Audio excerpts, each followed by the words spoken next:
The latest episode of Fight Talk with Bill. We've got a special guest with me today, Mr. Dancy himself, who's going to be giving some very pivotal insight into this card.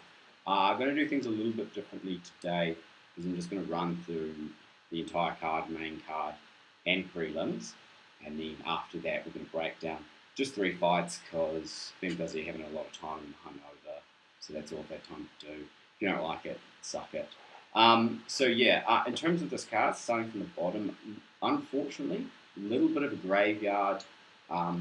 This card, as we can see, if we jump here to prelims, jump down here, and by graveyard I mean a lot of dead fights. So we had Chris Barnett versus Chase Sherman at heavyweight. That is this Chris Barnett, the big 285-pound guy that does backflips after he wins. So unfortunately, he pulled out for undisclosed reasons. I've heard rumours that it's that fact he couldn't make weight, being a weight class where the upper limit is 265. It's a lot of weight to miss by. Also, unfortunately, cancelled. We have the Leech Li Jinglang versus Michael Zia. Li Jinglang had to pull out due to a disclosed injury, which was a back injury. His video's online of him going, and he's got a break in his vertebrae. In the wise words of Mike Tyson, spinal. So yes, back. But there's still some great fights on this prelim. We've got Gerald Mershard versus Joe Pfeiffer. I've heard those names, don't know too much about them. Shell Watterson, Luana, and Hero. But the main, the top of the curtain jerker, as you would call it, Chris Curtis, the Action Man, versus Calvin Gastelum. This fight I thought would have been on the main card, but I suppose they often like to put a really, really good card at the end of the prelims, a really good fight, because then it gets people excited and makes people more likely to buy that pay-per-view. So Chris Curtis, Calvin Gastelum, interesting fight. Both super durable guys. Chris Curtis, he either goes really well or he just can't figure someone out, and it's one-way traffic going against him. Calvin Gastelum, he's a bit of a skid lately, so it's going to be quite interesting. The odds currently is Calvin is the favourite, paying $1.77, with Curtis paying $2.10 as the underdog. I think this fight will go the distance, but there will be a lot of damage either way, but they're both super durable. That I'd be surprised if they can knock each other out. But it's going to be a lot going on. Two block chins, right? Yeah, two absolute blockheads. And then coming on to the main card, we've got Raul Roses Jr.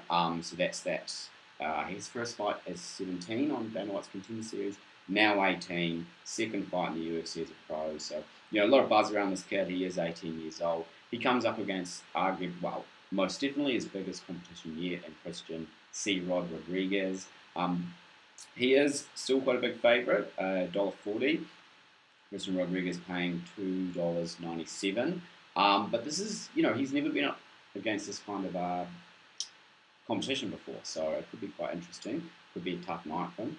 And then this one was quite a sleeper. There hasn't been a lot of noise around this, but we've got Kevin Holland versus, actually let's jump over the UFC page. I find it's a little bit nicer on you guys. We've got Kevin Trailblazer Holland versus Santiago Ponzinibbio at welterweight.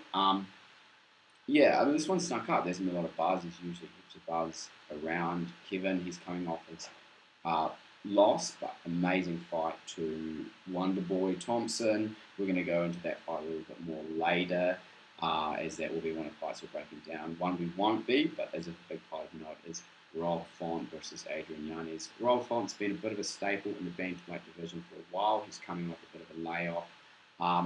His last two fights are coming by defeat, but, against Jose Aldo and Marlon Vera, it's nothing to shake a stick at. And then Adrian Yanez is currently blazing his way up the ranks. His last, what have we got? His last 5 fights, 4 of them being performance of the night, 1 being fight of the night, 4 of them being TKO, so he's from a boxing thing. So got to keep an eye for that one. There's a reason it's on the main card. Also, it's in the bantamweight division, which a lot of people could argue is the most exciting division at the moment. Then for the co-main event, we've got Gilbert Burns and Jorge Masvidal, and then obviously the main event is Adesanya was taking on the champ in a rematch, Alex Pereira. So we're going to be jumping into this fight first for a bit of a breakdown. So I've just rewatched their last fight in MMA this morning, and going back on it, like just based on the first time watching it, on the second time, I still maybe would have favoured Izzy just because he was winning most of the fight. You know, he had 3 rounds to 1. He almost knocked him out at the end of the first round. But watching it again, I realised that Alex had Izzy up against the fence and sort of hurt him a little bit, and then Izzy was able to clinch and save himself quite often. Like Izzy was actually riding the line for a lot of it. Izzy was obviously making a lot of headway with that overhand right, and if you go back and watch their kickboxing fights, it's that same overhand right that he always hurt Pereira with. That's heaps of money. He sort of puts the jab out to find distance, and then it kind of comes over the top or the side, and Alex always just kind of puts his head off to the side and doesn't protect well against it. So that was Izzy's shot. Obviously, Izzy got the better of the grappling exchanges. Um, so yeah, interesting coming into it. So I'm really on the fence. I would have said Izzy, but after watching him actually feeling Alex. Interesting thing to know, and it could be Izzy just leaving breadcrumbs, is he was asked in an interview, who would be your ideal coach for this fight, and he said DC. So maybe that's a wink with nudge that he's going to put on the wrestling shoes. Yeah, so I just don't know. Like it's just so dangerous for him. It's 5 rounds. When Alex catches him, he just puts the foot down. Dan, what are your thoughts on this one? That's right. I mean, from the last fight and kickboxing fights, you can see that Izzy is the better fighter, better technical fighter. He's got more diverse striking. He probably finds the mark more consistently against Pereira, but Pereira's just got the stats, man. He is freaking huge. Mm-hmm. And apparently he weighed in at 218 pounds last fight. So cut weight the day before to 185, and then he's walking around as a heavyweight in the ring. And you can see that size difference pretty clearly in that fight. Because Izzy doesn't cut a lot of weight. That's known. Yeah, you know. he doesn't. And also, I mean, that could backfire because that's a huge amount of weight to be cutting, and then to be fighting someone as athletic and talented as Izzy. So, I mean, sure, it could go either way. You know, the size difference last time I think came through in the end because he was sort of able to overpower him. You could tell his shots were much more damaging. The clinching didn't work anymore. Clinching didn't work. It was just too strong. Yeah. And so the stats, he's also got this amazing ability to take a bunch of damage and then just come back like a Terminator. Yeah. So interesting thing is he said in the press conference was the mistake I made last time was giving him air, and this time I'm not going to give him any air because I could see he was tired and I kind of played points and took my foot off the gas in the third and fourth round. In that fourth round, that's right. And let him get his lungs back. Because Alex was really gassed. He was really gassed in that fourth round, and it just looked like Izzy was going to run away with it. And the other thing I think is Izzy mentioned his leg was compromised, and you can kind of see it looking back on the take. He guides it quite well, but I think that stopped him circling away from Pereira. Obviously, he doesn't want to circle into that left hook, but he couldn't really circle the other way to Izzy's left. So that's why he was backing up and clinching. Yeah. And I think when Pereira realised that was the game plan in the final round, he just came and just went straight through the middle, right straight through. And I think despite never being a 5-round MMA fight, showed his combat experience to be like 5th round, put the gas down. Like yes, he's in a lot of MMA fights, but he's been in a lot of fights. He knows 5th round, I'm losing, put the foot down. Like, he knows how to do that. He's done it before. I think that showed a lot. So I think I think that's something that Izzy could try and go hard really early, and as soon as he hurts him, just pour on the pressure really, really early, or he could just try and play safe and grapple a lot. Because what I think it comes down to is Izzy's pride, because Izzy could maybe grapple him to a decision win. And everyone says, oh, you just won because of the grappling. But Izzy's pride, he could be like, I know I can outstrike this guy. I know I can knock him out. I've almost knocked him out before. He could chase that knockout. So I think he does really want to win at all costs. So I guess it's just get the W. Like, does he just want to get the W? And who knows? So yeah, this one, look, almost an anxiety attack from the last fight. Almost had another one during rewatching it. I'm having another one just thinking about it. Super excited. So yeah, that's the main event pick. I still don't know. I'm gonna have to decide. I just don't know. I just don't know yet. You come to me for expertise, you're not going to get it. You're never going to get it, let's admit it. So let's move on to the co-main event. Jorge Masvidal taking on Gilbert Durinho Burns. Look, first I just got to respect Jorge for taking this fight. Like, this fight is massive. Oh, actually, sorry guys, we'll just jump back to this just for the odds at the moment. So the odds, Alex, is paying $2.14. Izzy is paying $1.71. So Izzy is still coming in the favourite. I feel like that line is closed a little bit. We've gotten close to the date, but Izzy is still the favourite. So Masvidal is taking on a matchup that everyone is arguing is not ideal for him. He's in the later stages of his career, so you've got to respect him quite a lot for taking this fight. Everyone's saying this isn't a favourable matchup due to Masvidal's lack of ground game, etc. But I feel like it can be a little bit misconstrued because yes, he's been wrestled, to decisions, and then he was a knockout with Kamaru in the last couple of fights. But he was out wrestled by Kamaru Usman and Colby Covington. That doesn't mean you're a poor wrestler if you've been out wrestled by them. Gilbert Burns is also a submission guy, and Jorge hasn't been submitted since 2009, and that was in this inverted triangle choke, which you can see if you watch that video. He's not taking it seriously because the guy is upside down on him. But then he ends up. So we've got it here all the way back in 2009. Here it is there. So he actually does have good ground game defense, and you could see that in the fight against Colby, as Colby had his back and was kind of getting a rear naked choke a lot, and he was always fine, always managed to avoid it. However, that's the submission game of Colby, who is not known for a lot of submissions, just more of a pressure wrestler, because Gilbert is a 3-time national Brazilian Jiu-Jitsu champion, so he's got submissions. We all know that. What I also think is not going in Jorge's favour is Burns' last fight. I think maybe after that war with Chimaev, he just wants smart game plans against Neil Magny. He went in there, he stood with him a little bit, he had the takedown under a strike, which is I think what he's going to try and do with Jorge, and he went straight for the takedown, straight for the submission, played it safe, didn't try and stand and bang. He's got nothing left to prove. He's been in that war with Chimaev. He maybe just wants to play it safe, so maybe that's what he's going to do. Because he's already known as a guy who doesn't mind brawling. So Masvidal might have a harder time drawing him into a brawl than he would have maybe before the Chimaev fight. That's just my theory. Yeah, I agree. I think people aren't giving Masvidal enough credit in this fight. I think it's actually not a bad matchup for him because, as Will mentioned, the takedown defense is pretty good and is very tricky on the ground. He's very experienced and wily, and he doesn't really get into terrible situations. He's very good at stalling and holding a position and not letting the person who's on top of him sort of progress or mount or get to sort of a really compromised position. Obviously, his striking is super crisp as well.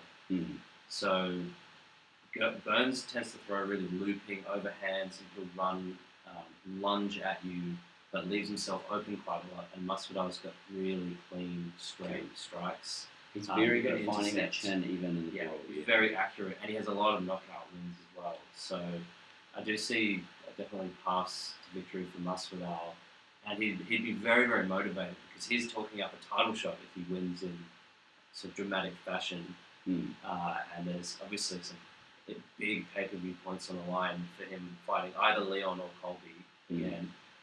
There's storylines there. He set it up very well. So he's done all the work in the background of setting up the storyline.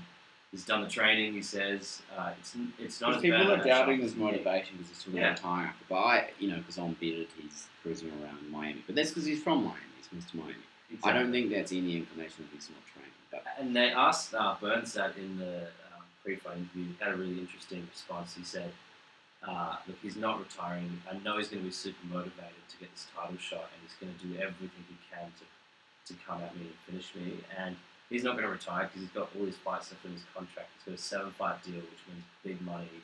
UFC love him because he brings eyes on whatever card he's on. So I don't think this is the end of Jorge. If he loses this fight, he's still going to. No, I think he'll fight an up-and-coming striker or something like that. I think he's got a lot of ticker left in him. But yeah.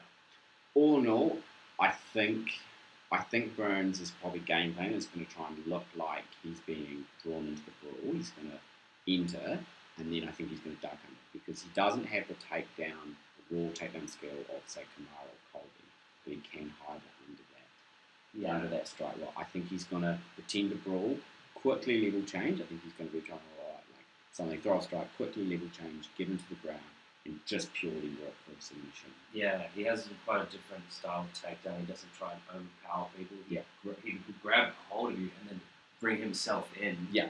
And then sort of Cause it's very hard to get him off once he's got yeah. a grip on you. So more of a chain wrestling style. Yeah, I think so. So I think I still ultimately think he's going to do it, but I wouldn't sleep on George. I mean, Jorge, or George, as some call him. The odds are there. He's paying $4.75, so that's huge. So worth a sprinkle, as we say, and him to KO. I know they're paying like $7. It's probably main with a victory. Burns is paying $1.19, so it's for a reason. Jorge's age, he's been, I think he's 38, 38 now.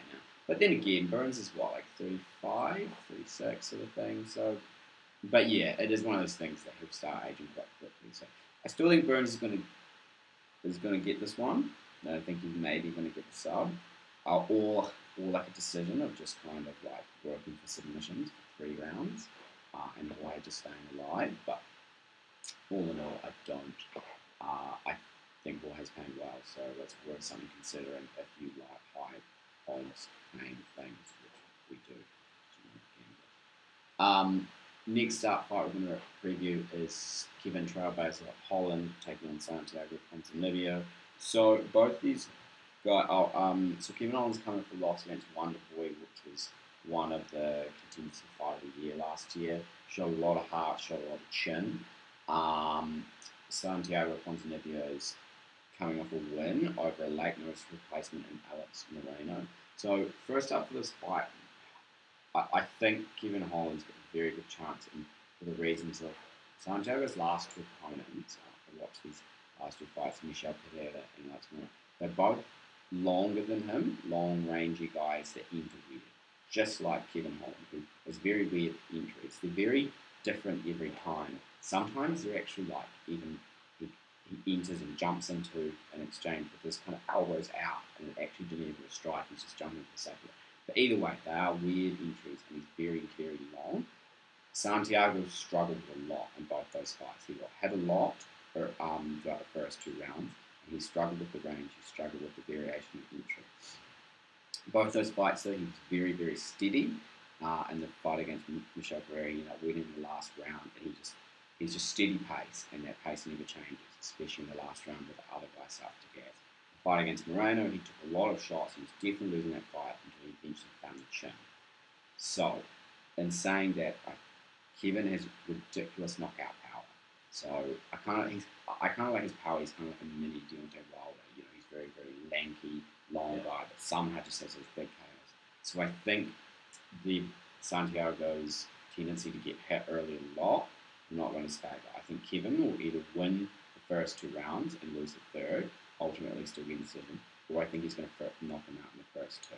So this one, the odds are Holland's paying $1.38, so he's the favourite. Ponzinibbio, the underdog, is paying $3.07. That's my thoughts for that one. Exciting fight, it sort of snuck up on us. There's a little buzz about it. But Kevin Holland fights are always exciting. Exactly. I don't think he's a competitor. He's an entertainer. Yeah. You could see in that Wonderboy fight, he could have taken him down so many times. He could have tried to win a decision. But that old bro code of if it goes to the ground, we're standing up. So you got to love him for that. He's always entertaining. Always brings it. So it's another fight to look out for. That's all we've got for today. We're not breaking down this fight. It's no time, and I'm hungover. But tune in for the 18-year-old. We've gone through the ones in the prelims. That's it. Go out there, make your silly little bets, lose your $5, $10. I know I will enjoy it. Thanks for tuning in, guys. Thanks to my special guest, Dan Steve. We'll see you next time. Thanks, guys. Go away.